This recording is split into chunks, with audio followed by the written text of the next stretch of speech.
So, ayan guys, nandito na naman tayo. Usapang follow to follow. So, ito yon. Huwag po masamain ang sasabihin ko po. So, sa lahat ng nag-PM po sa akin, dahil inimbox nyo po ako, ito lang masasabi ko. Mag-antay po tayo ng follow back ni Desa Miledo dahil may trabaho po.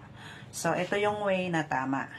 Kung nag-follow back ka sa akin or gusto mong dikitan kita or maakap kita, so ganun po yon. Paki-complete details na lang po. Paki-screenshot lang po at i-drop sa aking box para alam ko na ikaw ay solid followers. Kung tama man ang ginagawa mo, huwag mong masamahin ang sinasabi ko.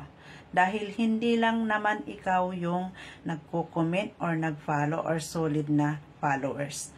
Hindi lang ikaw ang binabantayan, kundi pangkalahatan. So, ito lang ang gusto kong sabihin. Dapat, kung nag-drop ka sa box, is wag mo sabihin yung papalo back naman po. Hindi po masama yun. Pero, ang gusto ko lang yung makita na ikaw ay nag-follow sa tamang paraan. Hindi yung doon lang po sa follow. Hindi ko rin masasabi na tama yung ginawa mo dahil wala po akong makita, kundi follow back po, papalo back po. So, ito po is ipinapaliwanag ko kung paano ang tamang gawin para lahat tayo ay pantay-pantay. Mataas man o mababa, gusto ko parehas tayong tumaas lahat.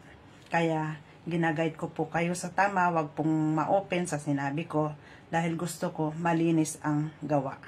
Yun. So, maraming salamat sa nag-PM sa akin at wag po kayo ma-open. Gusto ko lang tama yung ginagawa natin para lahat tayo is tumaas, walang nasa baba. So, ganun lang po yun. Thank you for watching. Much love and God bless. Follow for more.